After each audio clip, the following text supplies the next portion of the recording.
événement Partage ta science soit similaire. Donc après ce disclaimer, on va commencer. Alors aujourd'hui je vais vous parler de la sunna, de sa préservation et de sa place dans l'islam, et je vais la comparer avec la vision orientaliste.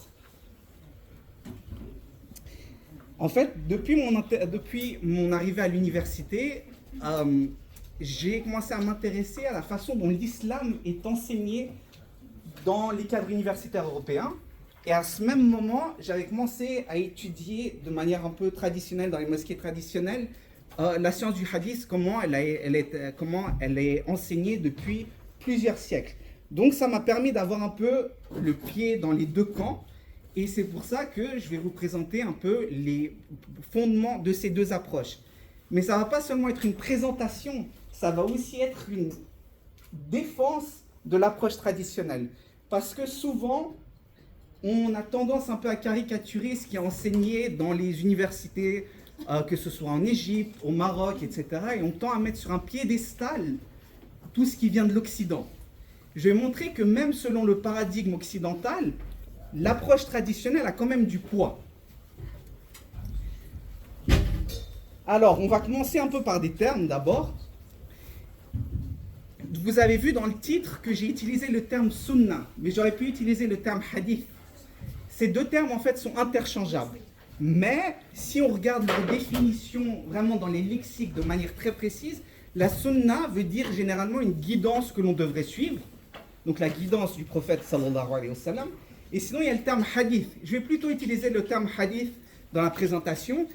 De manière plus spécifique, ça veut dire les actions, les paroles, les descriptions physiques et les accords tacites du prophète sallallahu alayhi wa sallam.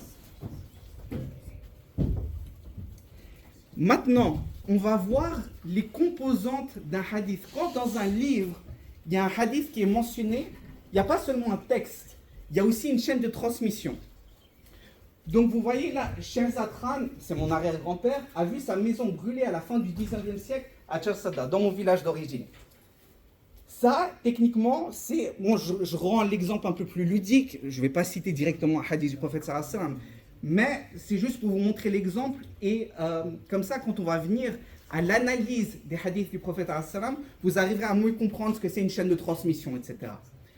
Donc, le texte en Sherzad Khan a vu sa maison brûler à la fin du 19e siècle, c'est le matn, c'est ce qu'on appelle le matn, c'est le contenu du hadith. Donc, dans un livre de hadith, quand il y a un hadith, quand il y a une parole du prophète sallallahu alayhi wa sallam, ça s'appelle le matn. Ensuite, on a la chaîne de transmission. Et ça, c'est vraiment l'élément le plus important. Donc, mon grand-père a entendu ça de mon arrière-grand-père.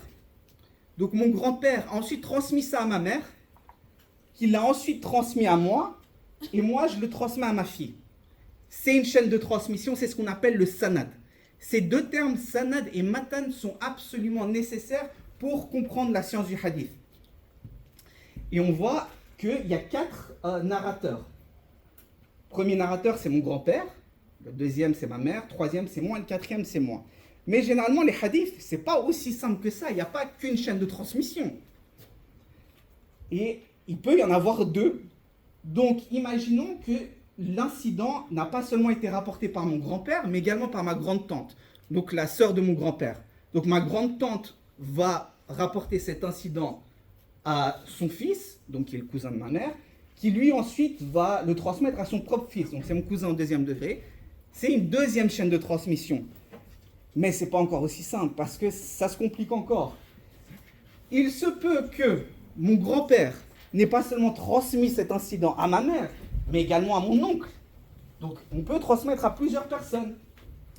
Donc vous voyez, ensuite mon oncle me l'a transmis à moi également, donc je n'ai pas seulement entendu de ma mère. Donc vous voyez, première chaîne de transmission, ça fait une 3e chaîne de transmission, et il est possible également que ma grande-tante ait aussi transmis cet incident à ma mère. Donc il a entendu de mon grand-père et de ma grande-tante. Donc ça fait une 4e chaîne de transmission. Et vous allez voir que ça encore, c'est des chaînes de transmission qui sont simples. Si on va dans les livres de hadith, vous allez voir des schémas avec des lignes de partout. Mais on va revenir un peu plus tard. Maintenant, les deux approches différentes. L'approche traditionnelle, qui est enseigné dans les grandes universités telles que Jamiat al-Azhar, Jamiat al-Islamiyya fi al-Madinah al-Munawwara, donc à la grande université d'Azhar, à l'université à Médine, ou bien à Deoband, la plus grande université en Inde, c'est que le hadith, tout ce qui est rapporté du prophète sallallahu alayhi wa sallam, doit être pris en compte. Et que ça doit tellement être pris en compte que c'est la deuxième source de loi. On a le Coran et on a les hadiths. Et que quand le prophète sallallahu alayhi wa sallam ordonne quelque chose, dans ses paroles, ça a le même poids épistémologique que le Coran. Ça, c'est un aspect sur lequel on va revenir plus tard. Mais maintenant, il y a aussi l'approche orientaliste. C'est l'approche qui est enseignée dans les cercles occidentaux. Pour eux, le hadith n'est historiquement pas fiable. Mais attends, vous allez me dire, avant j'ai utilisé approche occidentale, maintenant j'utilise approche orientaliste. Ce terme orientaliste est extrêmement important, on va y consacrer un peu de temps. Qui ici est en sciences politiques? Levez la main. Quasiment personne. Qui est en fac de lettres? Ok. Bon, la majorité, vous n'allez pas entendre parler de ce terme, mais ceux qui sont en Sciences Po et en lettres, c'est un sujet, vous allez sûrement passer un semestre complet dessus. Alors, maintenant, au lieu d'utiliser le terme approche occidentale, je vais utiliser le terme approche orientaliste. L'orientalisme, comme définition, ça désigne tout ce qui a pour objet l'étude des civilisations orientales. Donc, historiquement, à la fin du XVIIIe siècle, au début du XIXe siècle, Napoléon est allé en Égypte et a conquis l'Égypte. Et gentiment, les Européens ont commencé à aller plus souvent au Moyen-Orient. Et donc, pour eux, c'était une société complètement différente et ils ont commencé à l'idéaliser.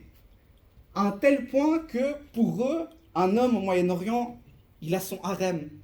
Aussi que les femmes sont tellement belles sous leur couverture. Donc vraiment, on voit le courant artistique orientaliste, c'est ce genre de tableau. Les femmes dans leur harem qui sont en train de prendre des bains. Vraiment, c'est caricatural, mais c'est vraiment le courant de pensée à l'époque.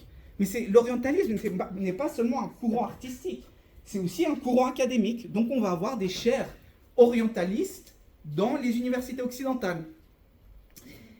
Sauf que dans ces départements d'études orientales, ils se concentraient souvent seulement sur l'étude des langues.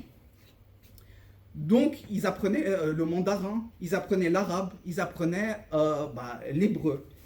Et vraiment, c'était purement des études linguistiques. Il n'y avait pas vraiment l'étude des différentes sociétés, ce qui fait ces sociétés au Moyen-Orient ou bien en Chine. Sauf qu'à la fin du 19e siècle, dans ces départements orientalistes, ils vont commencer à s'intéresser de manière un peu plus globale à ces sociétés. Donc, ils ne vont pas seulement se limiter aux langues. Et l'étude, en fait, l'aspect le plus important dans les sociétés au Moyen-Orient à cette époque-là, évidemment, c'est l'islam. Donc, ils vont passer beaucoup de temps à se renseigner un peu plus sur l'islam. Et on en vient à la méthode historico-critique. Je sais, c'est des termes, c'est un peu gros, mais voilà, il faut suivre. C'est que dans ces départements orientalistes qui maintenant commencent à s'intéresser à l'islam, forcément, ils vont adopter des méthodes, des outils méthodologiques pour étudier l'islam qui sont un peu prévalents dans la sphère intellectuelle occidentale. Okay. Et un des outils méthodologiques à l'époque, le plus populaire en Occident, c'est l'historico-criticisme. Ok. En fait, c'est un mouvement qui a été développé dans les cercles chrétiens, mais qui ensuite s'est propagé dans toutes les sphères académiques. C'est quand on étudie un texte, notamment même les textes religieux, même les textes bibliques, on va les considérer, par exemple, on va prendre la Bible, on va considérer ça comme si c'était un texte comme un autre, un texte littéraire comme un autre. On va enlever le côté divin et on va seulement se concentrer sur, par exemple, qui a écrit cette partie de la Bible. Aussi, quel a été le contexte dans lequel cette partie de la Bible a été écrite. Parce que forcément, le contexte va influencer l'auteur. Et vraiment, il y a, à cette période-là, il y a un doute quant à la tradition de manière générale. Tout ce qu'on pensait, les Européens, tout ce qu'ils pensaient être les livres fondateurs de leur civilisation, ils se sont rendus compte que souvent, notamment l'Iliade et l'Odyssée, c'est même pas un texte religieux, mais ils se sont dit, c'est pas forcément Homère qui l'a écrit. Ou bien les 5 premiers livres de la Bible, ils n'ont pas forcément été écrits par Moïse. Donc vraiment, ils étudient les textes religieux, que ce soit la Torah, même dans les cercles juifs, ils ont adopté cette technique, ce qui va donner des mouvements un peu plus modernistes. Ils vont dire qu'il ne faut pas qu'on prenne tout au pied de la lettre, etc. Et c'est là que vient, donc voilà, certaines présupposées de la méthode orientaliste. Donc comme je l'ai dit, selon cette méthode, Dieu est entre parenthèses. On considère qu'il n'a aucun rôle dans l'écriture du texte. D'accord ? Aussi, il y a le naturalisme. C'est que tout peut être expliqué par des causes naturelles. Évidemment, ça provient du fait qu'on ne prend pas Dieu dans l'équation. Un autre présupposé, c'est la constance de la nature humaine. C'est-à-dire qu'historiquement, l'homme a toujours essayé d'assouvir son pouvoir. Et souvent, ça passe par quoi ? Par inventer des textes qui vont dans leur sens. Et ils vont citer un exemple de la Bible. C'est, j'ai plus exactement l'incident en tête, mais quand Jésus arrive à Jérusalem, en fait, il est reçu par les croyants d'une manière spécifique avec des rameaux, si je me rappelle bien, c'est bien des rameaux. Hein. Eh bien, ils vont dire que cet incident dans le Nouveau Testament a été ajouté par la suite par ses disciples. Pourquoi ? Parce que dans l'Ancien Testament, il y a la mention que le Messie va venir, va entrer dans la ville sainte de cette manière. Il va être accueilli par des rameaux. Donc, les apôtres se sont dit, on veut vraiment prouver que Jésus est quelqu'un, voilà, est le Messie. Donc, on va rajouter ça. Et aussi un autre aspect que je trouve très important, et c'est ironique maintenant de nos jours, c'est que selon l'approche orientaliste, la méthode historico-critique, on ne doit avoir aucun jugement de valeur sur les textes qu'on étudie. Sauf que maintenant, beaucoup d'occidentaux dans les grandes universités qui appliquent la méthode historico-critique, ils vont cracher sur l'islam nuit et jour. Par exemple, qui a déjà entendu parler de Robert Spencer ? Non, personne d'autre. C'est l'un des plus grands experts de l'islam. Mais toute la journée, ce qu'il essaie de démontrer, c'est que l'islam, c'est le terrorisme. Donc on voit que le jugement de valeur, le fait de ne pas avoir de jugement de valeur, c'est un peu oublié. Et c'est là que là on va parler de Ignaz Goldziher. Ignaz Goldziher, c'est un savant hongrois de confession juive, et c'est le père des études modernes islamiques. Donc, c'était un chercheur orientaliste, donc il a étudié dans plusieurs universités, et donc, le moment où il était à l'université, c'est quand il y a eu cette période où on s'est intéressé aux sociétés de manière plus large. Comme j'ai expliqué avant, les gens s'intéressaient principalement à la langue arabe. Sauf que maintenant, il est là, non, pour mieux comprendre les sociétés, il faut qu'on étudie l'islam. Oui, il va s'intéresser au patrimoine islamique, que ce soit au niveau de la sira, au niveau du fiqh, au niveau de la jurisprudence, et il va avoir une lecture complètement différente de la lecture traditionnelle quant à la place du hadith. Parce que lui, il va appliquer, vu que c'est un orientaliste qui a étudié en Europe à la fin du 19e siècle, il va appliquer la méthode historico-critique. Donc quand il va voir les hadiths, le corpus de hadith, il va dire, mais on ne peut pas considérer ça comme quelque chose de sacré, parce qu'il faut qu'on mette Dieu en dehors de l'équation. Donc il va dire que voilà, la majorité des hadiths que les musulmans considèrent comme sacrés, ça n'est pas vraiment. Et ces deux arguments principaux, c'est que les hadiths, selon lui, ont été rassemblés de manière tardive. Parce que c'est vrai, les recueils de hadiths comme Bukhari et Muslim, ils datent du 3e siècle de l'Hégire. Donc c'est vrai que ça peut faire relativement tard.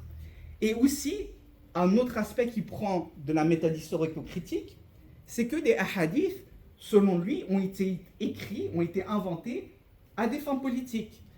Il y a un hadith assez connu par rapport au drapeau noir que notamment Daesh utilisait, mais il y a un hadith du prophète sallallahu alayhi wa sallam comme quoi il fait référence à ce qu'un groupe victorieux aura des drapeaux noirs. Black banner, je ne sais pas si on peut traduire ça par drapeau. Hein? Bannière, voilà, bannière. Et justement, au premier siècle, à la fin du premier siècle de l'Hégire, il y a eu des tensions politiques entre les Omeyyades et les Abbassides, si vous connaissez un peu l'histoire islamique, et un des deux camps a utilisé ce hadith en venant sur le champ de bataille avec des drapeaux noirs. Donc pour Ignace Goldziher, il a dit c'est un exemple typique de hadith inventé parce qu'ils voulaient juste assouvir leur pouvoir, montrer qu'ils avaient raison. Un autre exemple aussi qu'il utilise, que je trouve très intéressant, c'est qu'il y a un hadith du prophète sallallahu alayhi wa sallam qui critique en fait des gens qui se considèrent comme musulmans mais qui renient certains aspects de la prédestination. Ce hadith, quand il a été évoqué, il n'y avait pas vraiment de dispute concernant ce point théologique. Mais c'est seulement, allez, on va dire, 30-40 ans après la mort du prophète sallallahu alayhi wa sallam. Donc Ignace Goldziher dit, ce hadith, il a été inventé 30-40 ans après, quand il y avait cette dispute théologique, pour qu'un des deux camps montre que, le prophète sallallahu alayhi wa sallam, il est avec nous, et que c'est vous qui êtes dans l'erreur. Donc, la photo, je sais, ça aurait pu être mieux choisi. Bon. On peut répondre à l'argumentation d'Ignace Goldziher parce que son argumentation, elle est encore majoritaire dans les cercles universitaires occidentaux, encore jusqu'à maintenant. Donc, on peut répondre à deux niveaux. Premièrement, montrer selon leur propre paradigme que leurs conclusions ne sont pas correctes. Et ensuite, mentionner ce que le Coran nous dit. Pourquoi ne pas mentionner directement ce que le Coran nous dit? On ne va pas aller vers ces orientalistes et leur dire Dieu a dit qu'il faut suivre le prophète sallallahu alayhi wa sallam. Mais de base, ils ne croient pas au prophète. Ils ne croient même pas que ça vient de Dieu. C'est pour ça qu'on va rester d'abord dans leur paradigme, considérer que Dieu n'est pas dans l'équation et que selon leurs propres règles du jeu, comme quoi ils sont arrivés à des conclusions qui sont un peu douteuses. Donc voilà, et le but c'est que même selon leurs règles du jeu, le but c'est de leur montrer que l'approche traditionnelle, elle est méthodologiquement, c'est rigoureux. C'est seulement après avoir montré certaines de leurs erreurs, de leur propre paradigme, qu'on va discuter de ce que dit le Coran.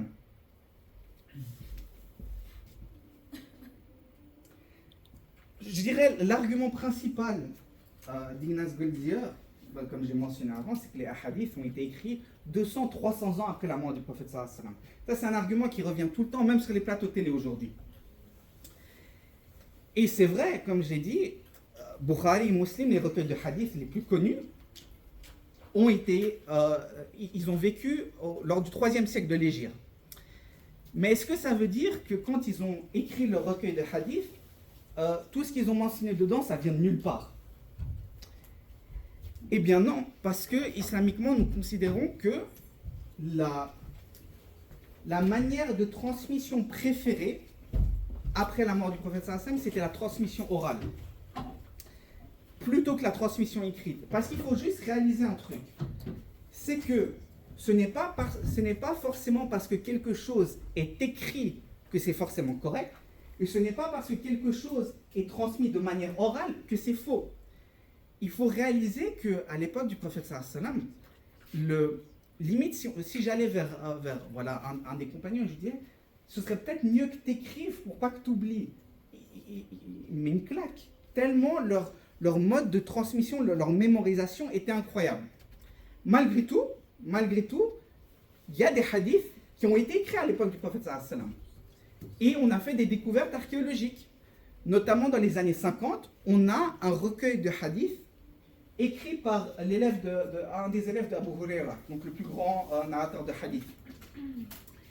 Et il y a à peu près 168 hadiths dans ce petit recueil.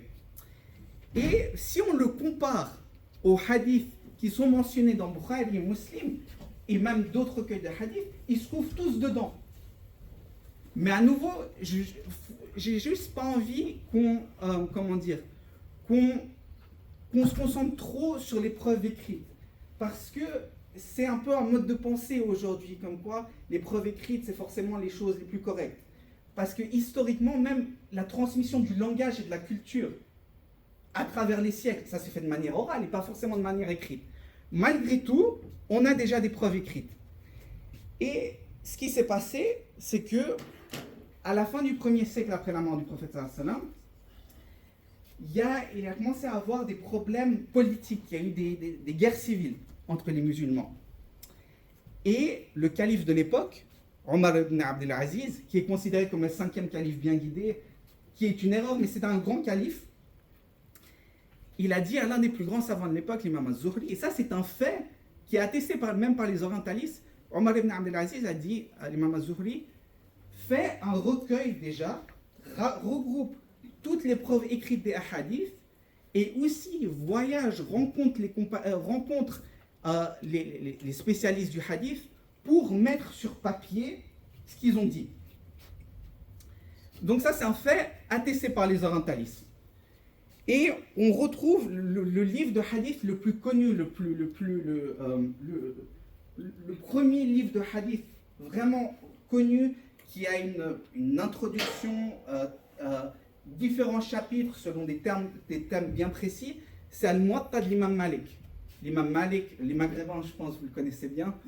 Donc, et ça a été écrit aux alentours de 150. Sauf que c'était un travail, le travail de l'imam al-Zuhri était un travail relativement local. Et c'est à cette époque-là qu'il y a eu vraiment le processus qui a commencé des musulmans d'aller aux 4 coins de l'Empire musulman pour rassembler tous les hadiths qu'ils pouvaient. Et ce travail s'est terminé au 3e siècle de l'Hégire. Maintenant, c'est vrai que, dit comme ça, on pourrait croire que c'est un travail un peu bancal. Il y a beaucoup de choses, il y a sûrement beaucoup de hadiths inventés, ça a été rassemblé des siècles après, mais il y a un détail qui fait toute la différence, c'est le concept de isnad, de sanad, ce que j'ai mentionné avant. C'est que quand par exemple l'imam al-Zuhri a regroupé les hadiths, il n'a pas juste regroupé ce que le prophète sallallahu alayhi wa sallam a dit, il a aussi mentionné la chaîne de transmission. C'est-à-dire quand l'imam al-Zuhri allait vers une personne pour mettre un hadith sur écrit, il demandait à la personne, il ne demandait pas seulement le texte, il a dit tu l'as entendu de qui? Et la personne de qui tu l'as entendu de qui?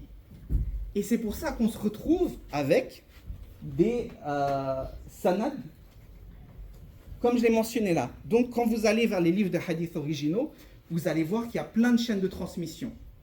Et, alors c'est où? Attendez. Voilà.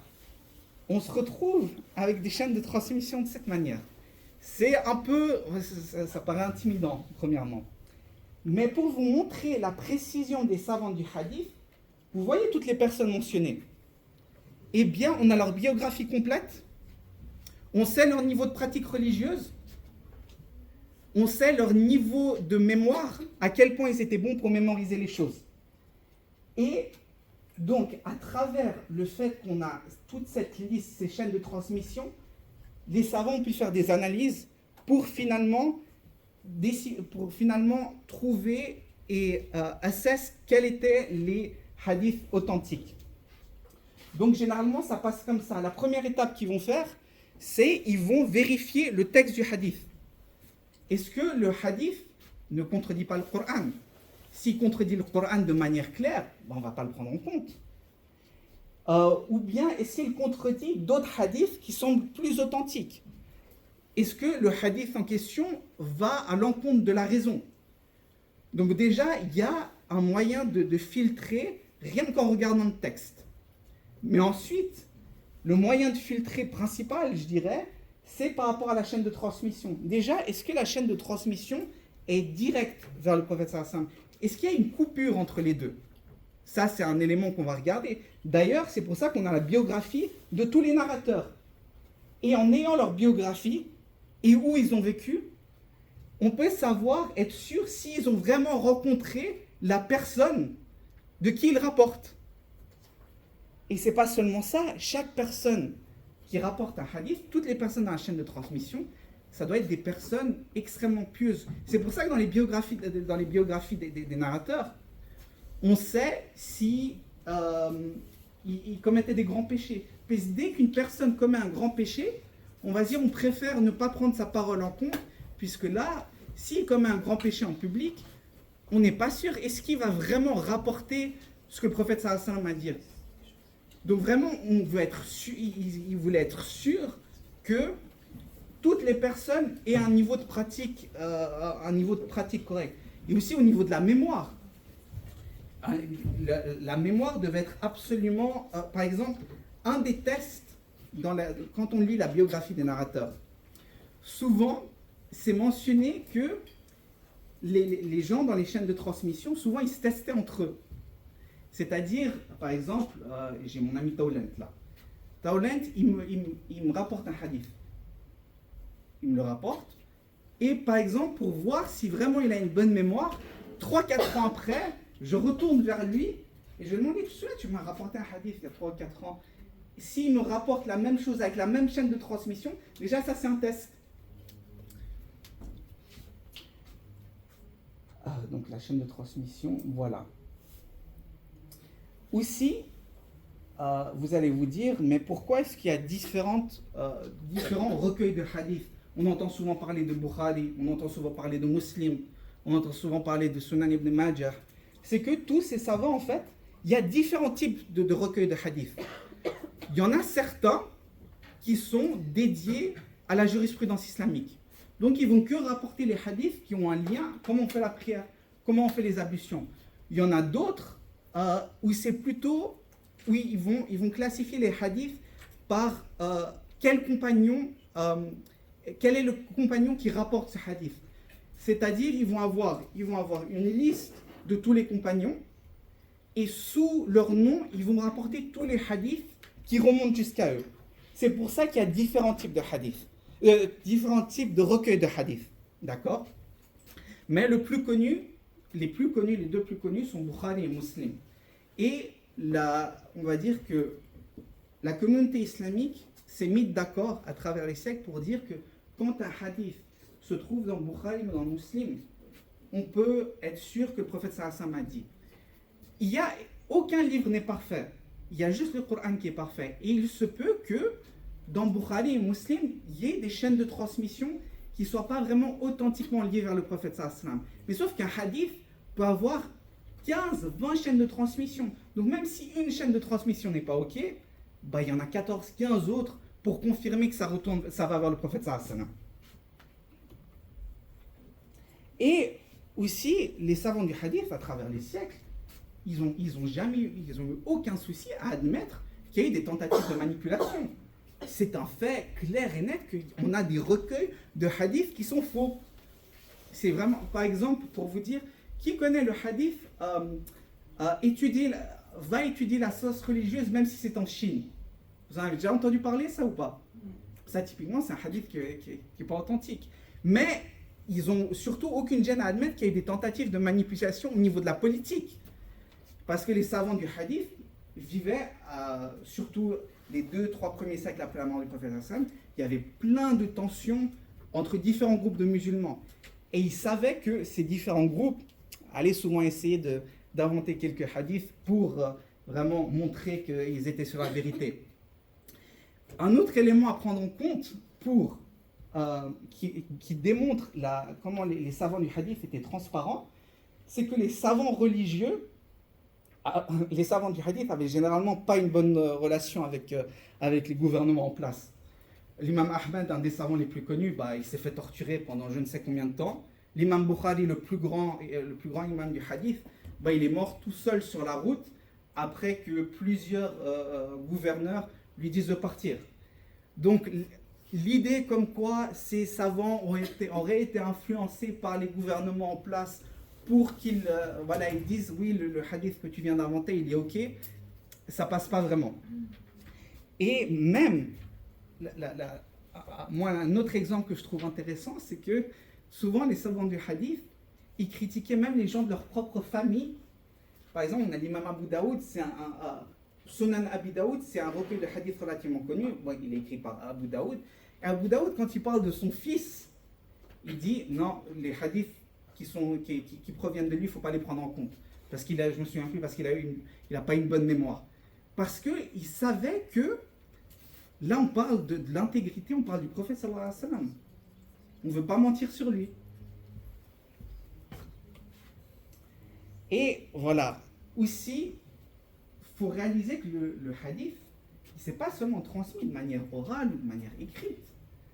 Le hadith, c'est quelque chose qui se vit. La façon dont on prie, généralement, on l'apprend en regardant les gens, en regardant nos parents. Donc, et ce qui est intéressant, c'est que la façon qu'on a de prier, si on regarde après la mort du prophète, on va dans les 4 coins de l'Empire, eh bien, on voit que les gens prient généralement de la même manière. Et que la façon dont ils prient, c'est corroboré par des hadiths qui ont été transmis de manière orale. Donc on voit que ça ne vient pas de nulle part. Et moi, surtout, l'argument, pour moi, qui démontre vraiment à quel point l'approche orientaliste est caduque, et ça, vous pouvez, c'était à la radio. Il y avait un débat entre un chercheur occidental qui est musulman et qui essaie de défendre l'approche traditionnelle, qui s'appelle Jonathan Brown, et un autre chercheur orientaliste non musulman qui vraiment essaie de propager l'idée de Goldziher comme quoi les hadiths sont inventés. Jonathan Brown lui dit, si les hadiths sont vraiment inventés, ben la façon dont les musulmans ont prié, c'est pas mentionné dans le Coran. La façon exacte de prier, c'est rapporté dans les hadiths. Donc, après la mort du prophète, comment ça se fait que les gens priaient d'une manière similaire? Si on va au bout de votre logique, quelques années après la mort du prophète, une personne aurait inventé un hadith, et d'un coup, des millions de personnes à travers le monde commenceraient à prier de cette manière. Ça ne fait pas de sens. Et surtout, c'est à prendre en compte, c'est qu'au cours des 30-40 dernières années, dans les cercles universitaires occidentaux, il y a de plus en plus d'orientalistes, de savants de l'islam, qui critiquent eux-mêmes l'approche de Goldziher. On a un savant, le plus grand expert en Occident, qui s'appelle Wael Hallaq. C'est un chercheur palestinien chrétien qui a écrit des livres incroyables sur la charia et la transmission du hadith. Il dit que l'approche de Goldziher, il y a plein d'erreurs, et qu'au moins on doit reconnaître que la rigueur méthodologique des savants musulmans, avec le concept de isnad, etc., c'est extrêmement rigoureux. Donc, j'espère, avec cette partie, vous avoir démontré que, voilà, toutes les conclusions de Goldziher et de ses élèves ne sont pas forcément parfaites. Et que même des savants comme Wael Hallaq, des chercheurs occidentaux, commencent gentiment à être plus en accord avec l'approche traditionnelle. Malgré tout, même si je vais vers Hallaq, je lui dis, est-ce que le hadith, vraiment, c'est une source, est-ce que c'est une révélation de la part d'Allah subhanahu wa ta'ala? Il ne va pas me répondre oui, parce que malgré tout, il est dans un mode occidental où Dieu ne rentre pas dans l'équation. C'est pour ça que c'est seulement maintenant, après avoir mis Dieu en dehors de l'équation et montré un minimum la rigueur méthodologique des savants du hadith, que je vais parler de ce que le Coran dit. Parce que la majorité des gens dans cette salle, notre croyance quant au hadith, ça provient justement du Coran et de notre foi en Dieu. Donc on voit que l'approche orientaliste, l'approche occidentale, ne prend pas Dieu en compte. Et nous, contrairement aux musulmans, on prend Dieu en compte. Donc on voit que même de base, l'approche est complètement différente.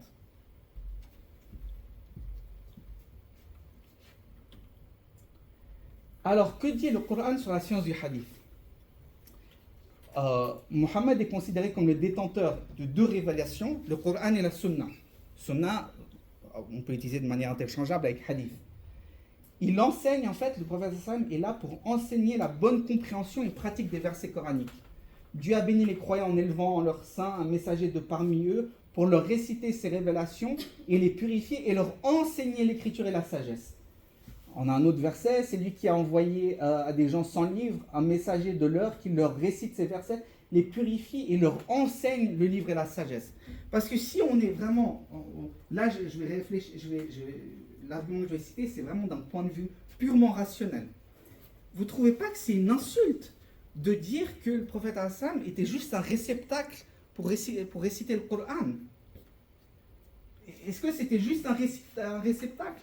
Et quand, par exemple, il donnait des interprétations par rapport au Coran, si on part du principe que le hadith n'est pas quelque chose de sacré, en gros, ça voudrait dire que c'est son propre travail d'interprétation. C'est quand même, moi je trouve que c'est un grand manque de respect. Aussi, certains versets ne peuvent être compris qu'en prenant en compte les hadiths.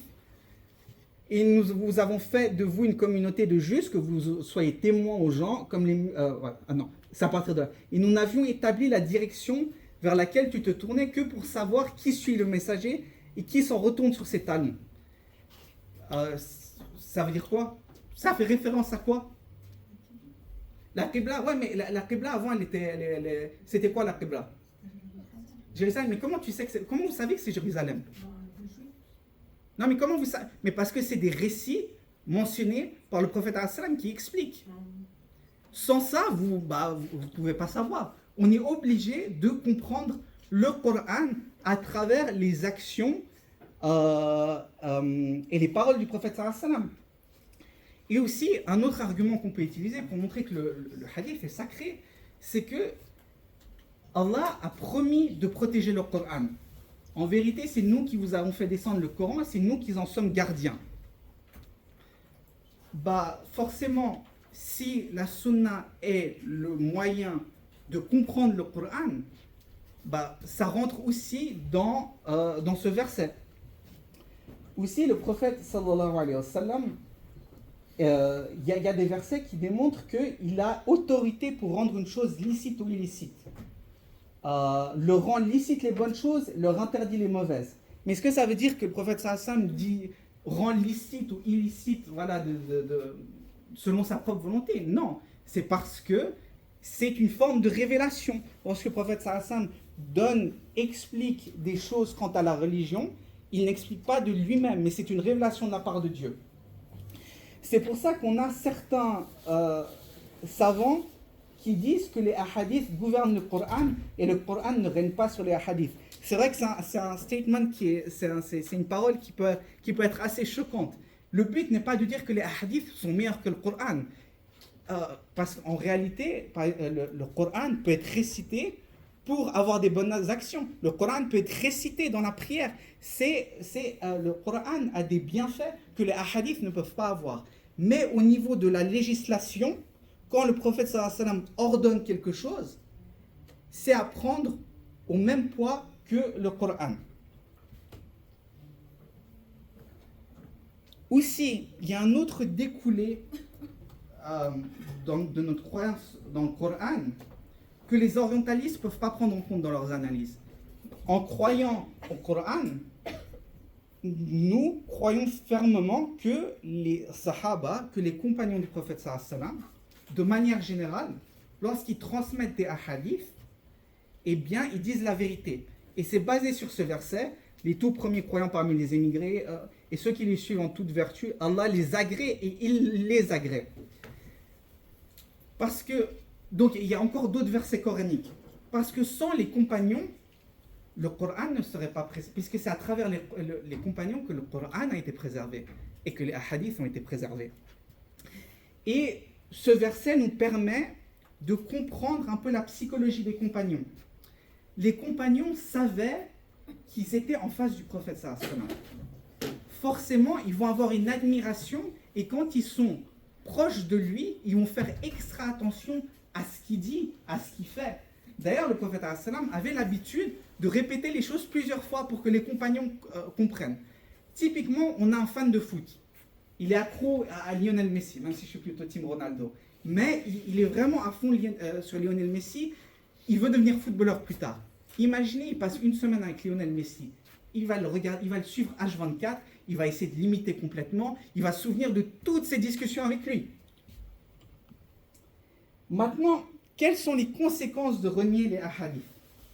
Malheureusement, c'est un mouvement qui se propage en Occident, c'est ce qu'on appelle les coranistes. C'est ceux qui disent que le Coran se suffit en lui-même et qu'on n'a pas besoin de la sunna pour comprendre le Coran.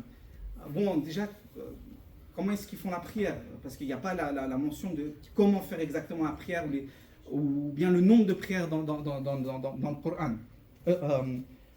Le problème, c'est que avec le fait de renier les hadiths, c'est que ça ouvre la porte à une réforme complète de l'islam. Je ne sais pas si parmi les arabophones, il apparaissait souvent à la télé Mohamed Shahrour, les Syriens, non? Shahrour était un coraniste et il disait que le jeûne n'est pas obligatoire, le hajj n'est pas obligatoire. Donc, les hadiths nous donnent, entre guillemets, au moins des limites, une structure à ne pas dépasser dans l'interprétation des textes religieux. Évidemment, les savants sont d'accord pour dire que selon le contexte, on doit interpréter les textes religieux, voilà, selon le contexte. Mais malgré tout, les hadiths nous donnent quand même des limites quant à l'interprétation. Parce que sinon, on risque, voilà, de suivre d'autres communautés religieuses qui ont une crise au niveau de la modernité. Donc, parfois, il est possible que des hadiths nous mettent mal à l'aise. Et il y en a beaucoup. Alors, qu'est-ce qu'on fait dans ce cas-là? Premièrement, on regarde si ce n'est pas plutôt une tradition culturelle. C'est pas forcément... Parce que des gens, par exemple, ils voient la façon dont les femmes sont traitées dans les pays musulmans. En réaction à ça, ils vont dire les hadiths, on ne les prend pas en compte. Mais souvent, c'est les caractères honteux, les mauvais caractères à l'encontre des femmes, c'est plutôt des traditions culturelles. Aussi, le hadith est-il authentique? Bon, on a vu que pas tous les hadiths sont forcément authentiques. Donc il faut faire un travail pour regarder s'il est authentique. Et même s'il est authentique, il faut regarder l'explication des savants quant à ce hadith. Parce que des hadiths peuvent paraître un peu, on va dire, choquants à la première lecture, mais quand on lit l'explication, ça le devient moins. Et même après avoir lu l'explication des savants, si on a toujours un problème avec un hadith authentique qui est vraiment accepté par la majorité des musulmans, il se peut que ce soit notre propre moralité le problème. Parce que on a grandi en Europe, on a été influencé d'une certaine manière par la pensée qui nous entoure. C'est absolument normal. Donc, il faut parfois aussi se remettre en question. Est-ce que le problème ne vient pas plutôt de nous? Et c'est la fin de la présentation. Je vous remercie.